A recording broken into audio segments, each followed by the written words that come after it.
Be more city.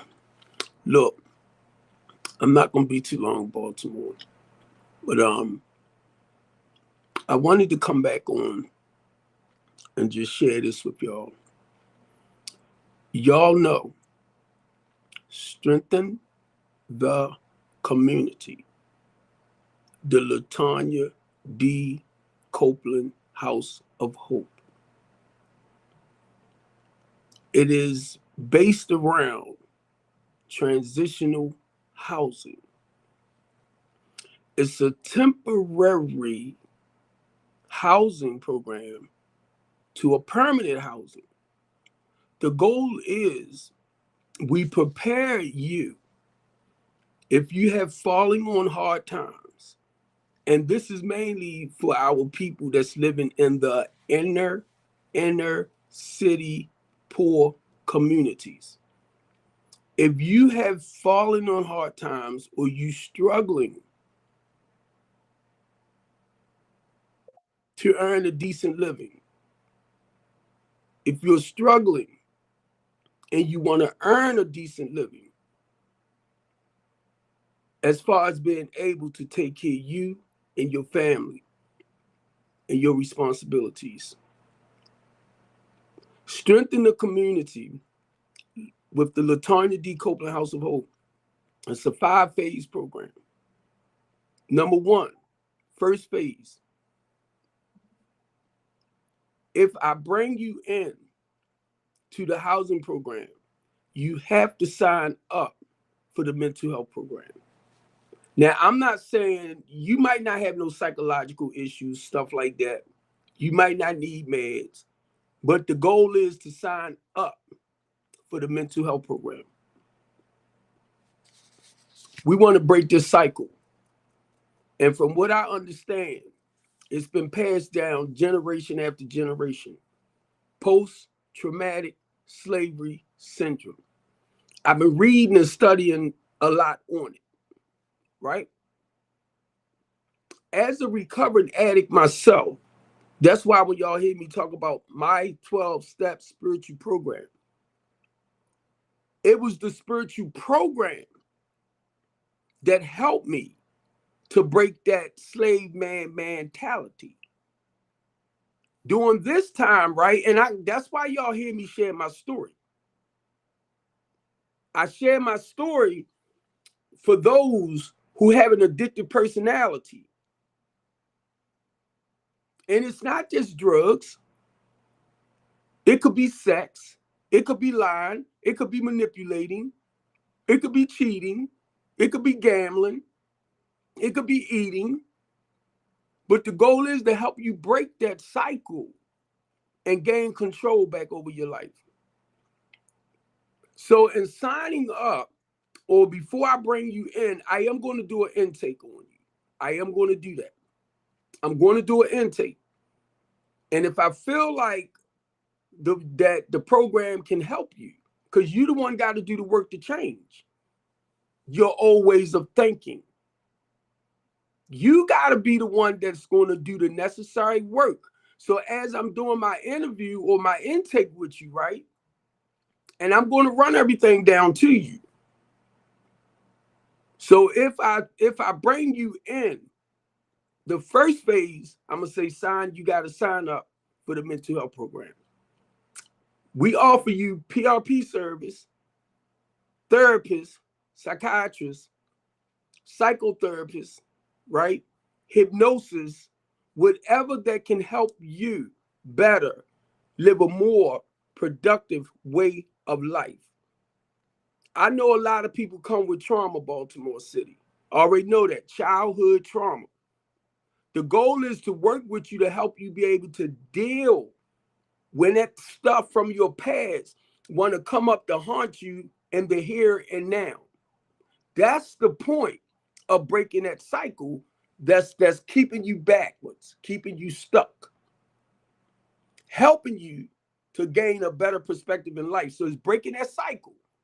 That's why the first phase, you signing up for the mental health program.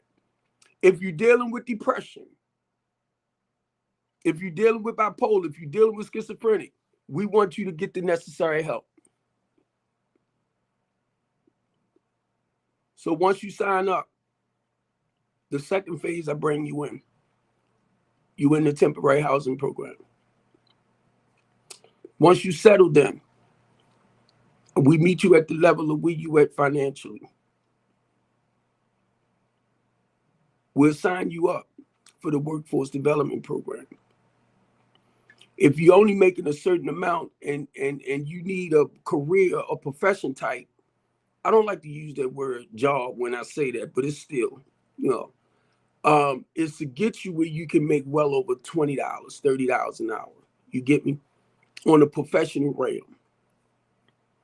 So if you want to go to school to be a nurse, cosmetologist, to be an electrician, to be a plumber, to be a bricklayer, to be a bus driver, to be a tractor trailer driver, a career professional type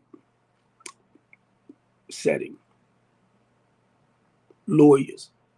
There are programs out there, family. There are programs out there, workforce development programs that will get grant money to help you be able to, come through their classes. But you, the one, have to do the work. That's the third phase. You already signed up for the mental health program. You got a PRP that's helping you. If you need to, say like you don't know how to cook well, we'll teach you how to cook. Say like if you don't know how to separate the clothes, to wash them right, you get me? We'll teach you that as well. If you don't know how to cut grass and all that type of stuff, because the goal is to prepare you for when that time comes for you to leave. So I went back a little bit to the first phase with signing up for the mental health program and the professional services that's there. So now you in the house, you in the program. You at the third phase where now you settled in. So now I want to know what direction you want to go in. You might want to go back to school to get your high school diploma, your GED, a bachelor's degree. But that's the whole point of us talking with the intake and all of that and signing you up or getting you the proper help. Then that's the third phase. The fourth phase, once I see you doing what you're doing right, and say you're making a little extra money. The goal is, with the housing portion, that's the fourth phase, permanent. My thing is HUD housing, to learn more about the programs that they have for low income people. We know about the Section 8s. We know about that, right? We know about the low income housing. I did not know they had a program too for homeless people. But now keep in mind, every program, basically, from what I'm understanding, that they have, you have to go through a process of what we do here, because you got to get in the programs. If they want you to sign up for mental health, sign up for the mental health program. If they want to send you to financial literacy classes to learn about, finances, how to budget, take it. Whatever they're offering you that can help you to become a better person.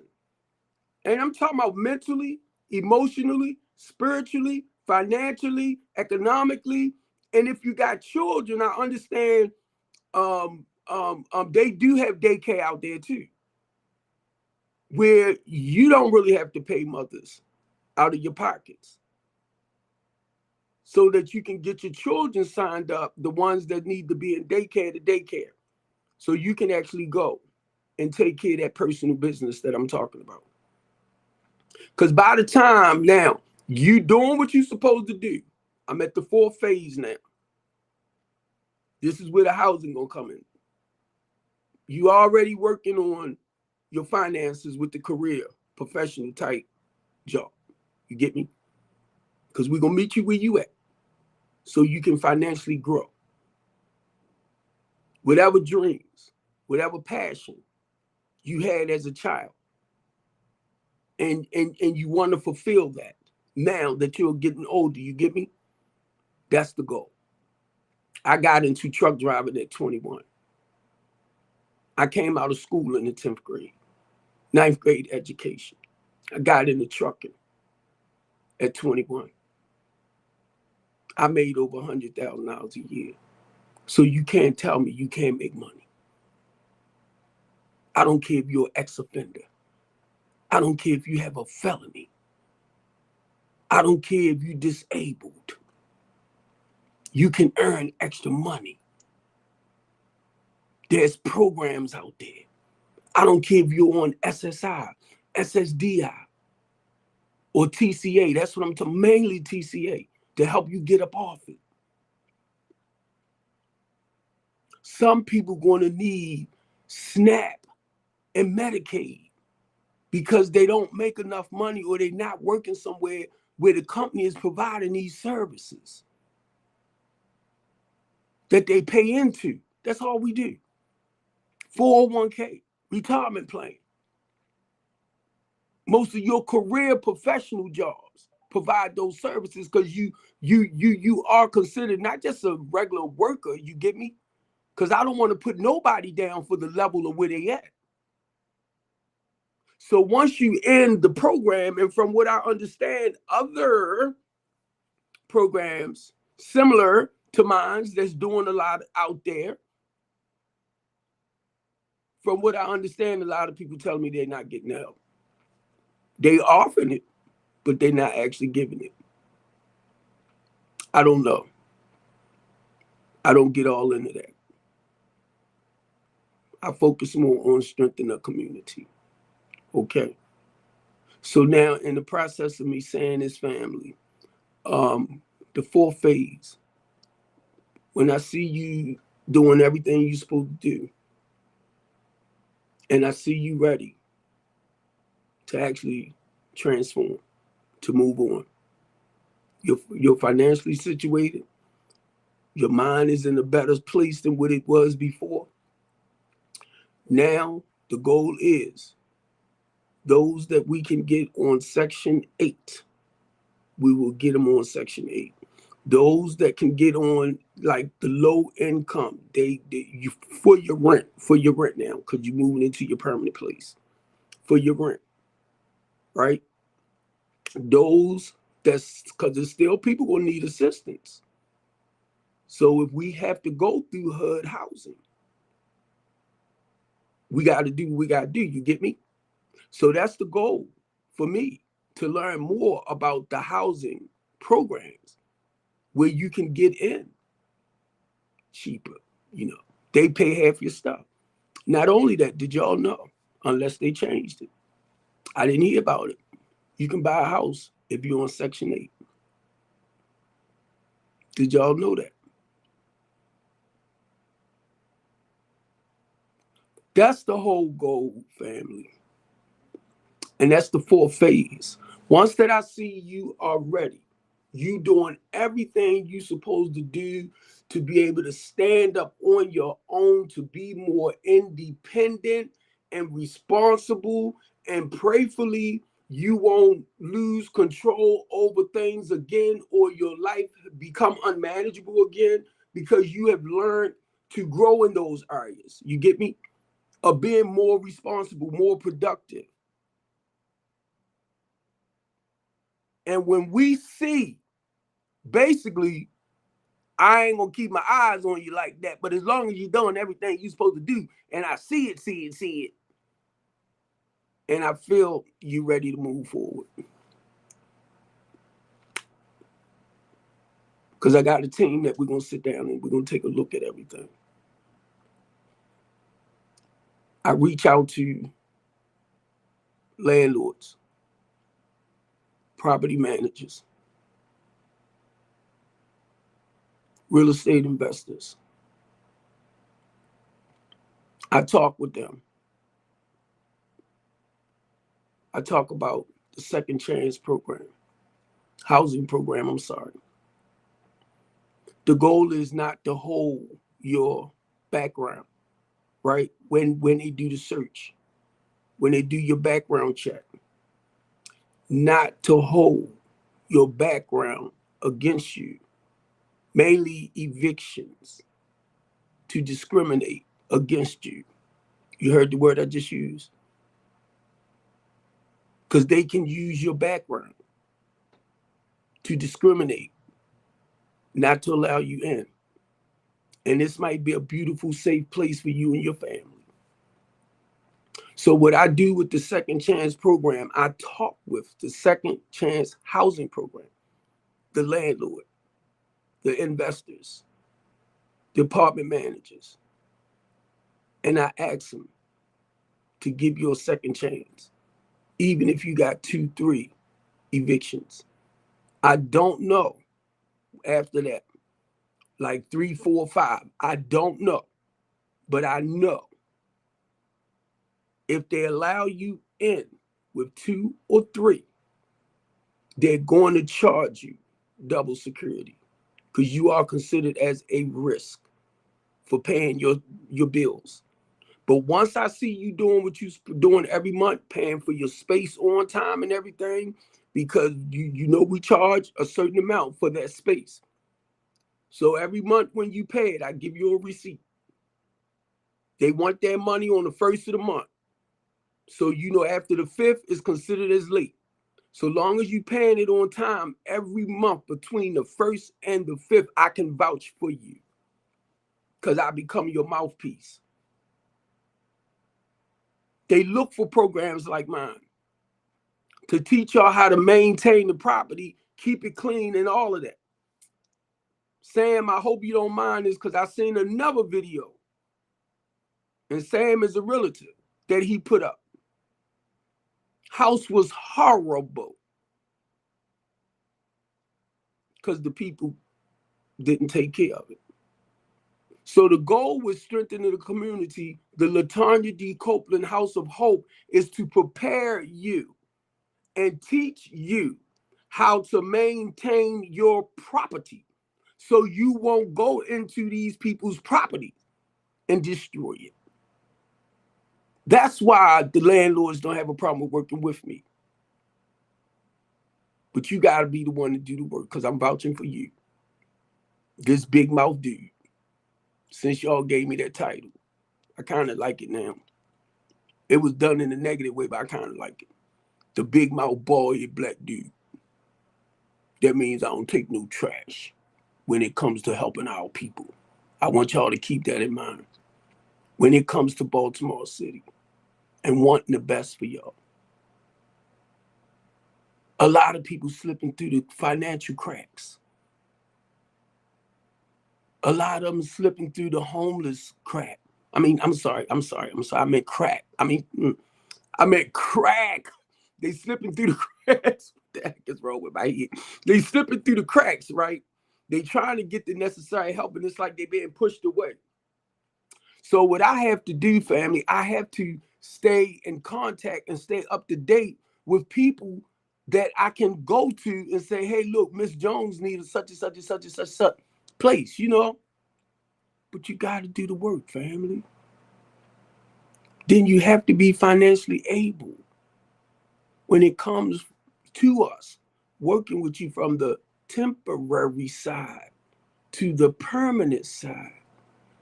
And the 5th phase is when you get the key. That's your graduation to your permanent place. It could be an apartment. It could be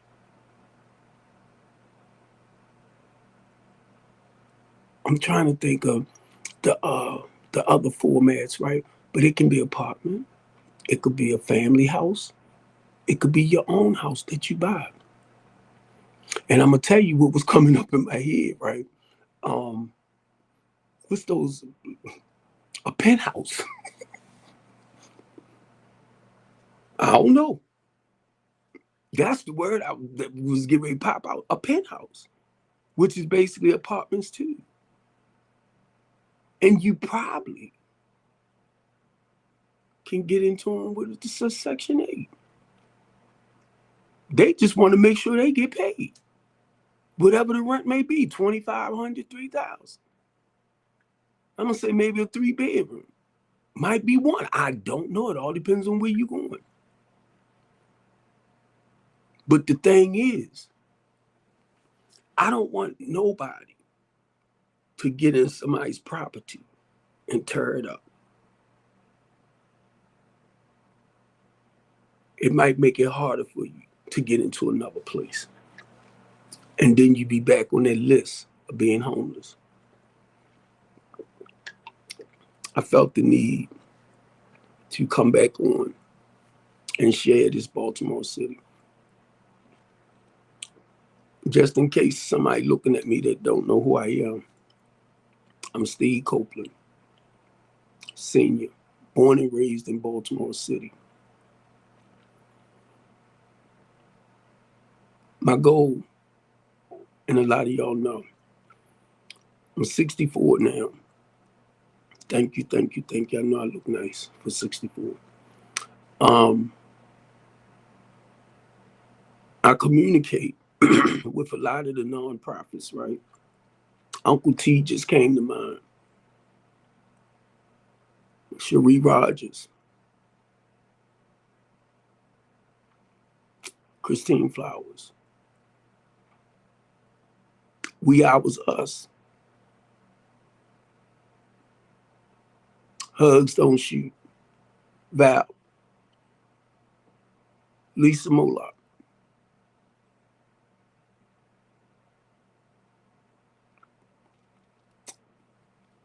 Mayo Fonzo. Stefani. Up Emerson Avenue.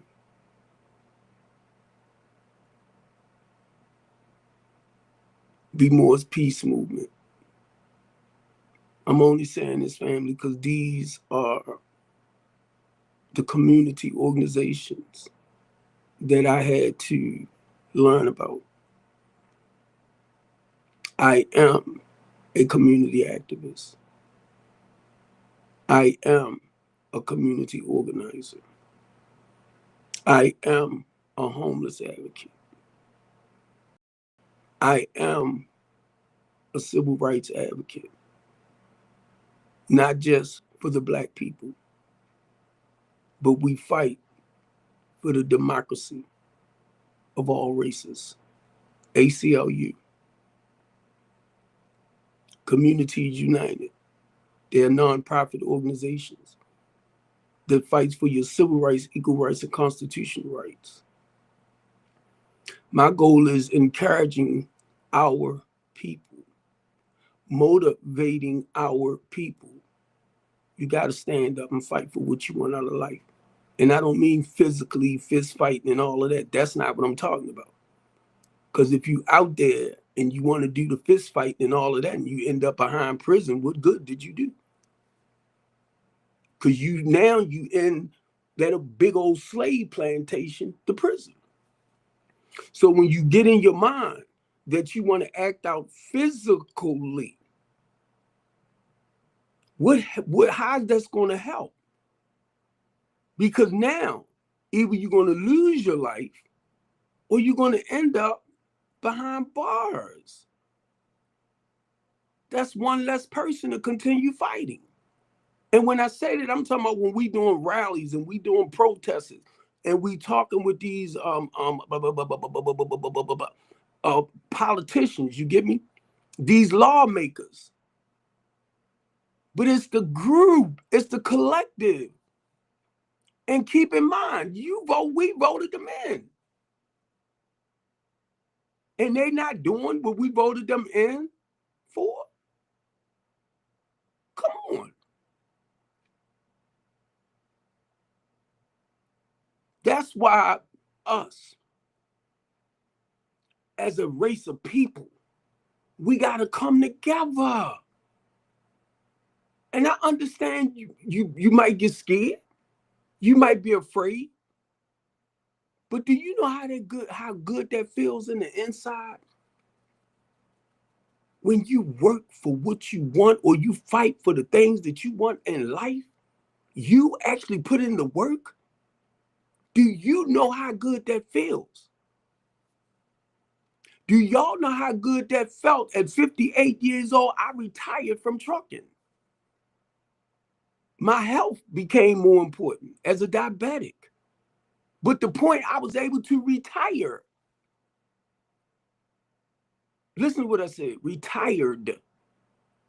Because I was in that phase to retire. 35 years trucking. Been working since I was 14. All of that I see on my Social Security thing. To the time I was 14 years old, making $2.10 an hour. Retired. I just knew I was going to keep driving well into my 70s, stuff like that, right? Started the LLC.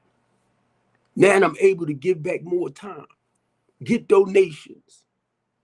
Thanks to the businesses that donate stuff to us to give back to the community. I don't have to do this, but I love my city. I love my city, Baltimore. I know a lot of y'all looked at me years and years ago. I came hard. I was real aggressive. I might, some of y'all thought I was like, cuckoo, cuckoo. No.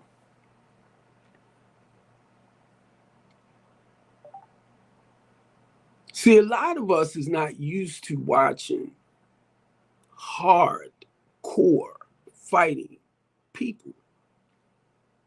That's why I pick and I play.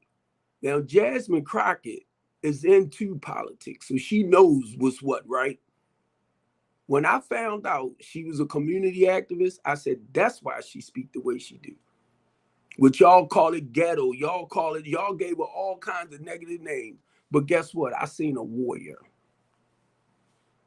She remind me of me, except for, to me, be honest, because she's more professional with it. She been in it, But y'all took her demeanor and tore her apart.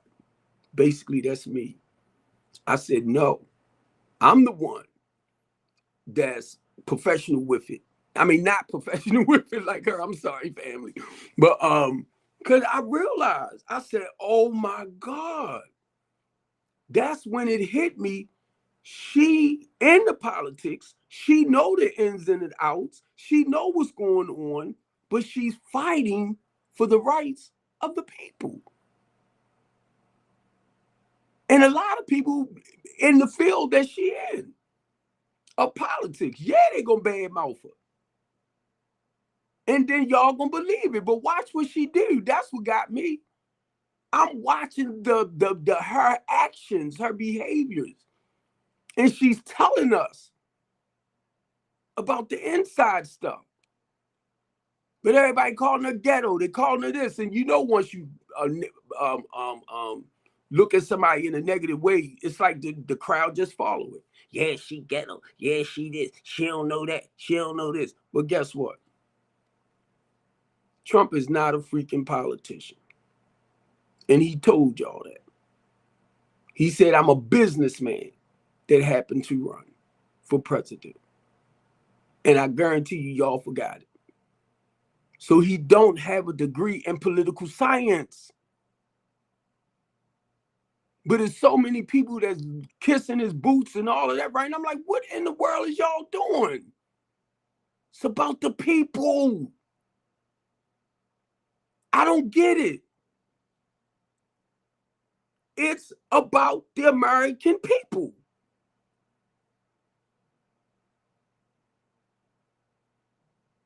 It's not about your politician.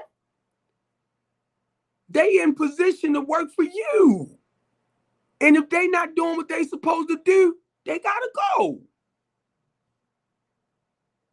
If they not fighting in your favor, they got to go. Next election. And let them know. What they hold their positions for what? Some 2-4 years. And then you turn around, you already know they didn't do nothing. But then they're going to come back with the same height, and you're going to put them back and say to yourself, I hope they do better this time. It ain't about them doing better. Guess why? Because we the one that create the solutions. They just create the laws. And it hit me. And I looked it up. They just create laws. It's your grassroots organizations or agencies that's in the communities that tends to create the solutions, that work towards the solutions. And when you're looking at Steve Copeland from Strengthening the Community, I mean strengthening the community. It's about educating our people and helping them be more independent, where you won't have to rely, I'm going to say, as much on the state and the government financial system. That's the whole goal, to help you become more independent. So when you're sitting back and you want to say the white man this and the white man that, no, look in the mirror. It's you. Obstacles do come, and it ain't all white. Let me make that clear. For the work I've been doing and from what I've been seeing, they ain't all white. A lot of them discolored too. And I know I done got lighter. Contributed to my great-great-grandfather. There was a white man. There was a white man. I'm proud of my inheritance. I mean, not inheritance, but I'm proud of my history, my line, my lineage. You get me? I'm proud of it. Telling you.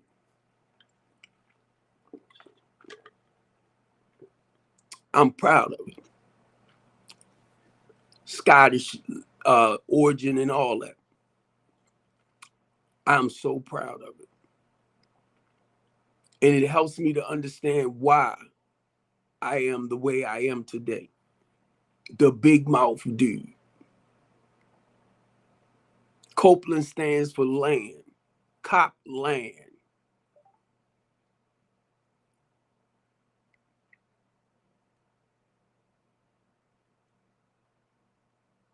Then I'm sitting up here, it's like God laid it on my spirit, family, to start rehabbing and revitalizing houses in Baltimore City for the low income people, right? Because they already know what they're doing. They gentrifying, right? So they making it affordable, but they putting them in the inner city for people like your middle class and some of your millionaires too. They might be worth 1, 2, 3, little stuff like that. But they might live in, say, like a county area now, but they want to come closer into the city. And if they working downtown, they want to come closer to the job. You know what I mean? So now my thing is with all of that is we need to teach people how to be just as responsible and productive as them. Because you can't get rid of everybody in the city poor communities. You can't replace them. So start teaching them how to be more responsible and productive so they can kind of merge together. Okay, we understand your house is worth $400,000, mine's worth $200,000. That's what I can afford. You can afford that $400,000 house. That don't make you no better. It just means you financially a little bit more stable than me. You get it? That house don't make you. This what makes you. So Baltimore City, I love y'all. And I felt the need to come back on. I'm waiting to sit down and talk with some people about reparation towards the rehabbing process. The only thing, and I'm looking at like the loans, like the government funding, right? The government funding, the programs that they have, where you can actually, as we build back up, you're not borrowing the money from the government itself, but the money that they want to try to get back to rebuild and rehab will be the money for reparation to help build back up. Now, I'm going to say this right now. And I've been looking it up too. Stop telling yourself the Black Wall Street is gone. Stop doing it. Look it up. Look up the Black Wall Street itself in Tulsa, Oklahoma. Look it up. It's going to tell you how they redeveloped that community again. But it's not back to the point of how it was at first. Then you got to understand time has changed.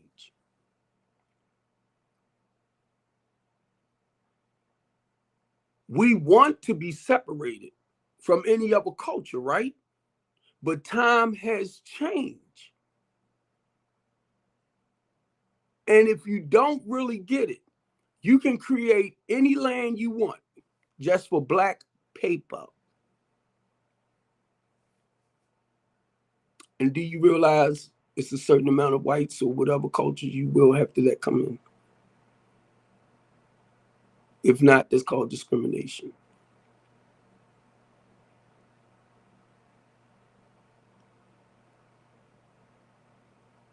Did y'all know that? Times has changed.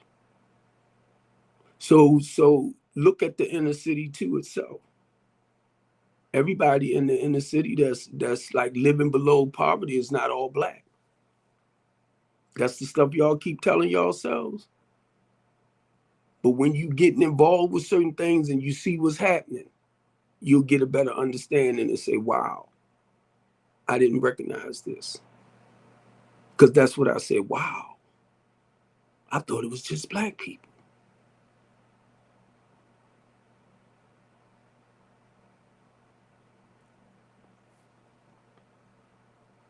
Like I said, I love y'all. And if you see this, Keith, like I told you, bro, I'm here.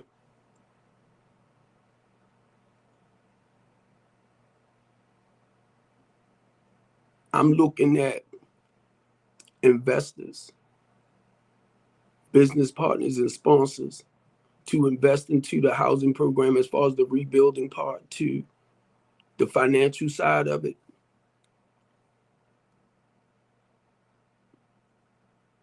But once Keith said what he did about the money for reparation,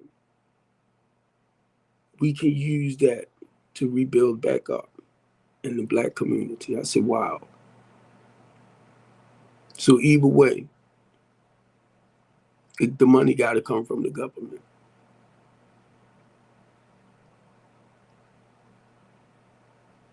But this time, wherever we build up for you and your property, it belongs to you. It can't be taken. So I will be speaking out more on this, because y'all already know what Steve Copeland do anyway. So a lot of the bull crap, and that's not trying to be disrespectful towards our politicians, Steve Copeland already doing it to help build back up. My track record speaks for itself. I don't have to sit up here and promote lies. You can see it with your own two eyes. Basically, everything he say out his mouth to try to build back up into the black community, he's doing it. But you know what? A lot of y'all wouldn't even give me credit for it. You would ever tear me apart. You don't have to do that. I'm y'all mouthpiece. That's why I do the lives. That's why I do the couch talk. That's why I do the team talk show. Sunday through Sunday, 6 to 8, right? Monday through Friday. Look, Monday through Friday is, I call it my 12-step spiritual journey, where we can talk a little bit about any and everything, rape, molestation, abuse, and help people come up out of those situations, right? That's why I want the professionals to come on, and people who have programs where Say like somebody in an abusive marriage or relationship and they need to get away. They don't have to know the person don't have to know the address, but sometimes I need y'all to come up here. Well, I'm from such and such and such. And if anybody need help, blah, blah, blah. I'm just saying, catch the blah, blah, blahs, right? And not only that, keep in mind, the platform that I'm on is my Restream platform. This is my broadcast network that I'm trying to get up and running. I've been trying to do it myself, where I can invite people over. I'm just not good with it yet, but I'm better over on TikTok because that's is automatically in. But this right here, it's like I got some work to do, right? And I need a team because I'm like your reporter family. I'm like your journalist, Baltimore, for Baltimore City.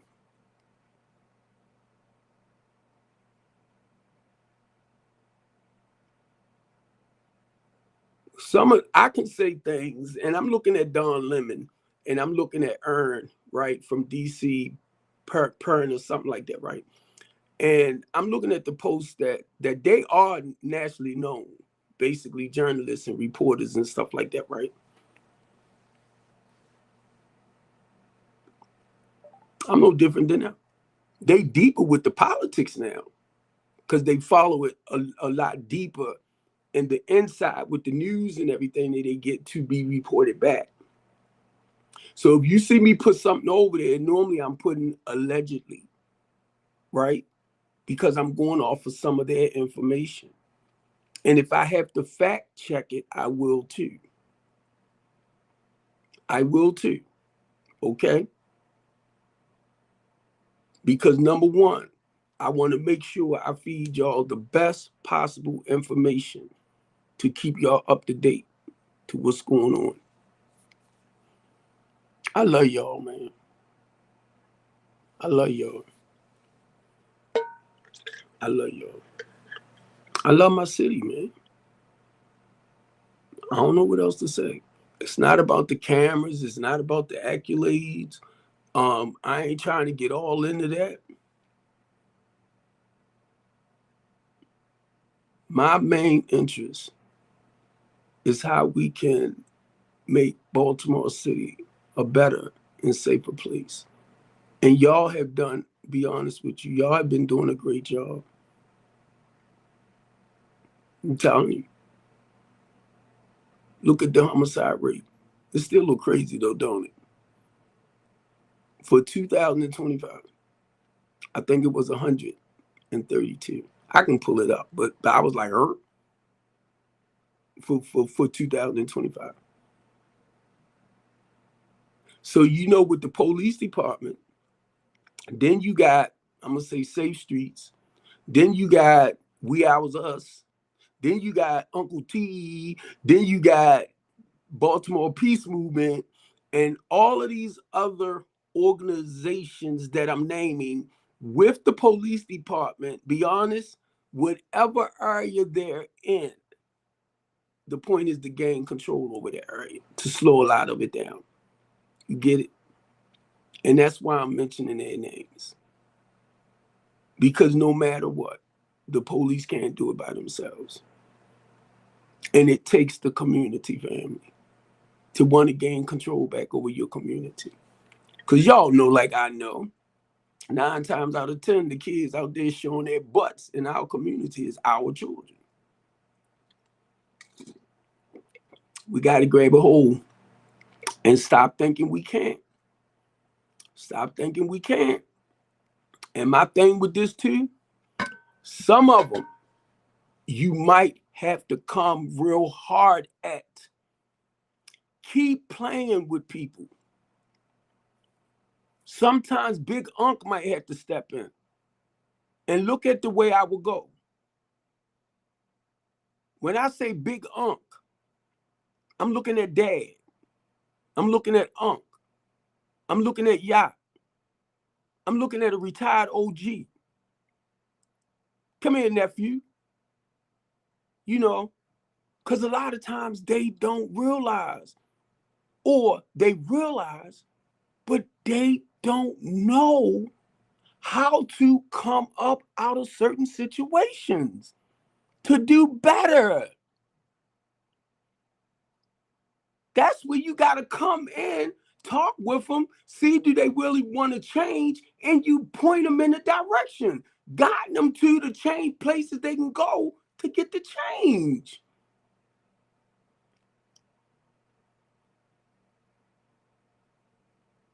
But so many people just talk and sound good with it.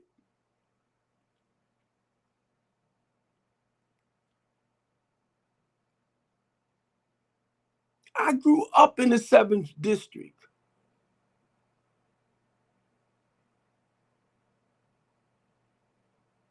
I want better. And I do believe deep in my heart and in my spirit, right? A lot of this we can gain control and slow it down some. I believe it. And it's a lot more of them out there. It's just this coming together. It's just this. Please. And I'm going to go ahead and end this, family. I just felt the need in my spirit to come back on. Mondays through Fridays, my 12-step spiritual journey. Y'all know back in 2029, I got ordained deacon, right? So to be honest with y'all, this is ministry for me. This is ministry. I was called back into the streets. This is ministry.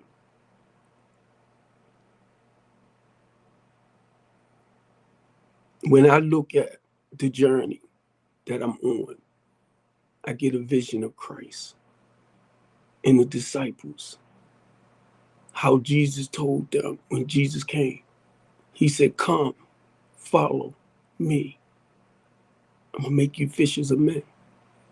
And they went back into the communities where people needed their help the most. If it wasn't no more than encouraging them, motivating them to learn to love themselves. The same stuff that's going on today in society was going on back then. We got a better opportunity now to help even more. So as I walk through the community and I get involved with other people and I watch what they're doing, it's like they walking in the footsteps of Jesus Christ and the disciples. Building lives, helping to build back up in communities. That's what I see. I know y'all know everybody else's story in the Bible and all of that, but I'm looking at Christ and the disciples.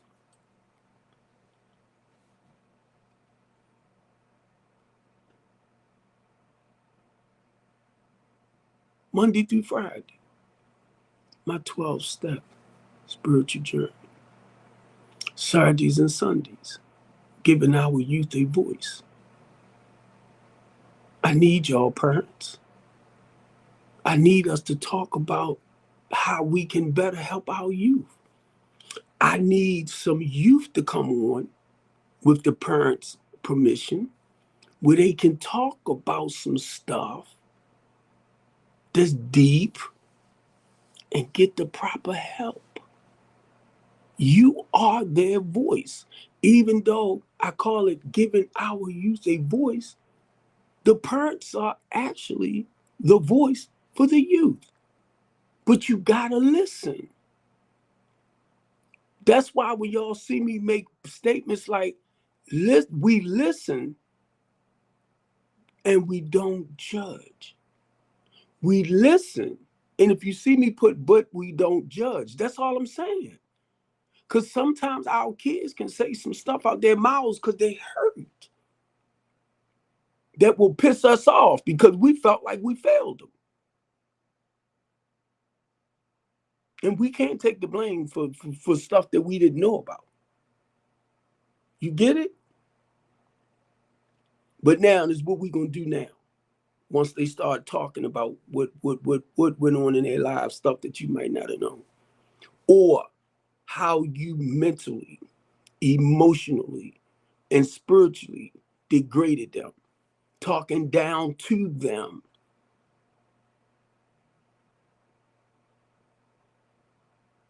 That goes along with the physical abuse.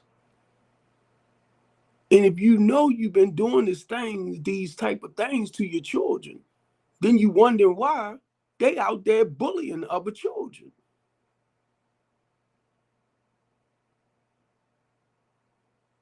So parents have to start learning to take blame for their part, their role they play.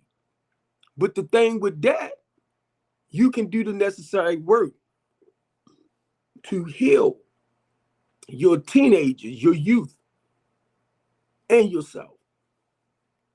Because that's what you want to do.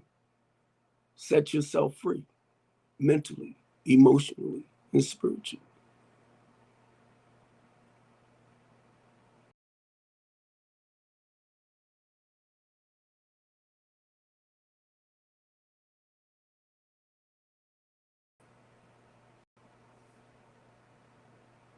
Mondays through Fridays, my spiritual journey. Saturdays and Sundays, 6 to 8, the Teen Talk Show. I can't wait to get my own studio place because I want to do a round table for the Teen Talk Show.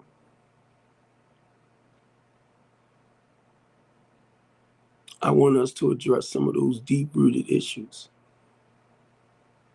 Because if they running around now being chaotic, destructive, destroying things, y'all know what? Either they're going to end up, and I always like to say it, in that big old slave plantation behind bars or underneath the ground. Come on. A lot of this we can slow down, but it's work that comes along with it. So be more city. I love y'all. And I just felt the need, like I said, to come back on. And I'm looking for y'all's support because God is doing some stuff with the Couch Talk and the Teen Talk Show. He's doing some major stuff. I'm not trying to do this for the glory, the fame, and all of that. No.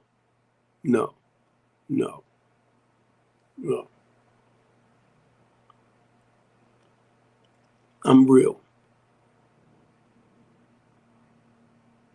And it's about building back up in Baltimore City. I love y'all and I'm out. Take care, family.